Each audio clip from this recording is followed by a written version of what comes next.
6 langkah cuci tangan pakai sabun untuk mencegah virus corona. Gunakan air yang mengalir.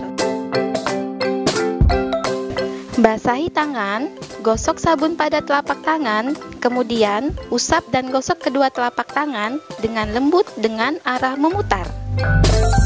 Usap dan gosok juga kedua punggung tangan secara bergantian. Gosok sela-sela jari tangan hingga bersih. Bersihkan ujung jari secara bergantian dengan posisi saling mengunci. Gosok dan putar kedua ibu jari secara bergantian.